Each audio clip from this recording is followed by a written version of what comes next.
Salut à tous, bienvenue chez KMA. On va faire une petite vidéo sur des raids. Je vais vous montrer un petit peu comment ça se passe chez moi. Première base, et ben c'est simple, hein, les bâtiments autour sont un peu écartés, donc on peut se lâcher juste à l'entrée de la base avec Ange Gardien et Frénésie. Et puis après, il suffit de laisser couler. Le principe de toute façon de base que j'utilise moi, c'est d'essayer de pénétrer le plus vite possible avec mes héros le plus groupés possible au centre de la base. Ce qui me permet d'effectuer des raids rapides même quand on a des deathbox partout. Donc là toujours le même principe, sauf que cette fois les bâtiments sont bien en cercle autour, donc il suffit de nettoyer un côté en partant de deux coins,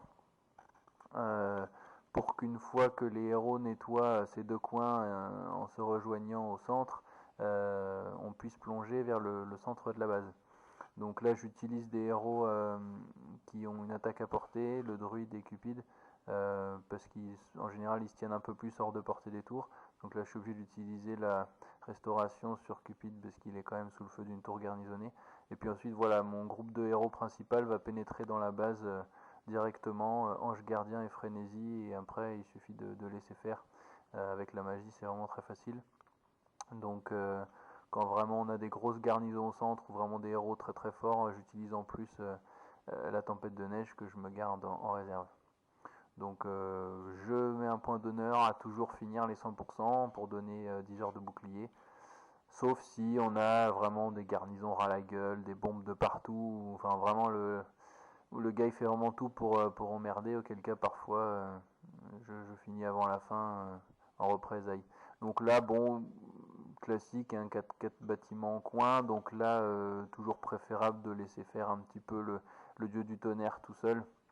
Ça affaiblit toujours un petit peu le centre de la base, donc il faut toujours le mettre dans le coin le plus opposé par rapport à l'hôtel de ville, puisque sinon il va cibler l'hôtel de ville. Donc là, je l'ai mis à l'opposé complètement à gauche. Et puis une fois qu'il a nettoyé les bâtiments du coin, et ben à ce moment-là, on lâche les autres héros en soutien. Toujours le duc en premier. Comme ça, c'est lui qui prend l'aggro des héros adverses, et ça permet de stacker son attaque spéciale plus vite, et qui accélère un peu plus vite les choses. Voilà. Donc là c'est un petit peu chiant parce que quand les bâtiments sont écartés en quatre coins comme ça prend un peu de temps avant qu'ils soient tous nettoyés, mais bon c'est toujours pareil. Toujours sympa d'avoir un bouclier de 10 heures à donner plutôt que de s'arrêter avant pour quelques secondes.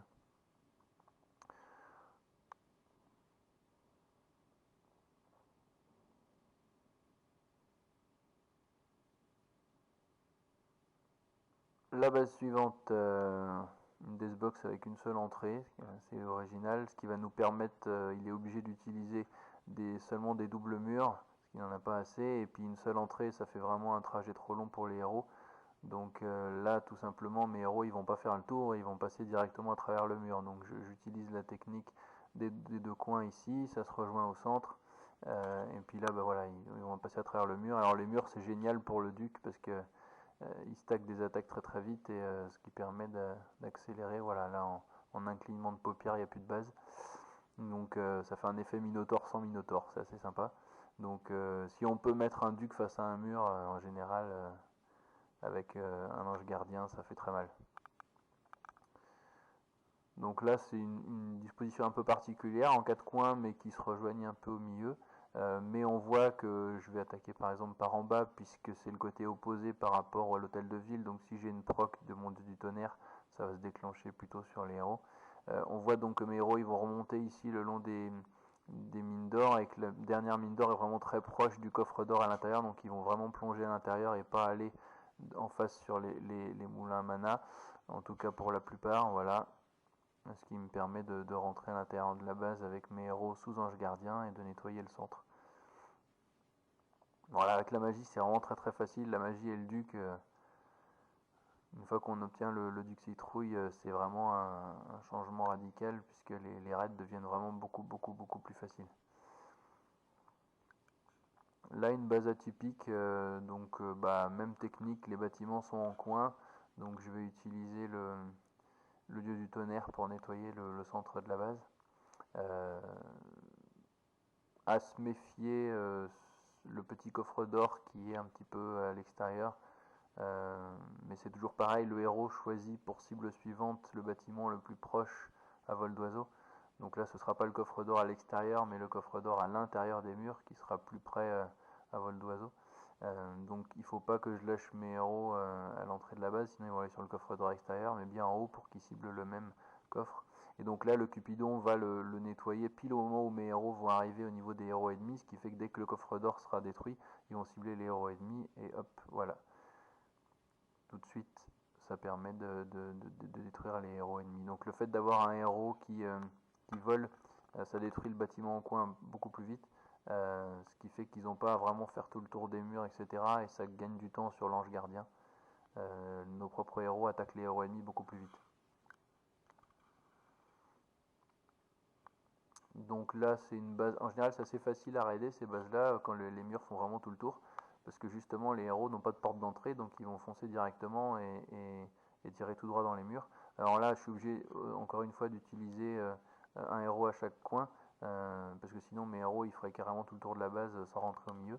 Donc là, si j'utilise, je nettoie les deux coins, il ne reste plus que le camp militaire. Et une fois le camp militaire détruit, la cible la plus proche, elle est à l'intérieur des murs.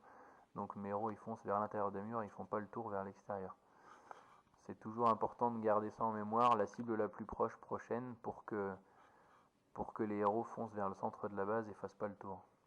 Donc le fait d'en lâcher un à chaque coin et nettoyer deux coins, ça permet de faire plonger les héros, même quand les bâtiments extérieurs font bien tout le tour en cercle. Donc là pareil, il n'y a pas d'entrée dans la base. Donc j'utilise un endroit où les murs sont triplement épais. Ce qui va permettre à mon duc citrouille de frapper de manière très rapprochée sur les murs et 3 rangées de murs, ce qui va lui permettre d'accumuler beaucoup de sa capacité. Donc là j'utilise restauration sur le druide parce qu'il était vraiment sous le feu de plusieurs tours ainsi qu'un camp de dragon. Donc voilà, une fois que le duc a stacké sur le mur, après c'est assez radical. Avec 2 ou 3 célébrés, voire plus accumulés, on a vraiment une puissance de frappe assez impressionnante.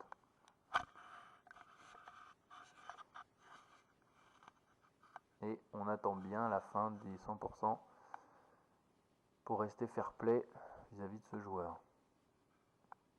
Voilà, salut!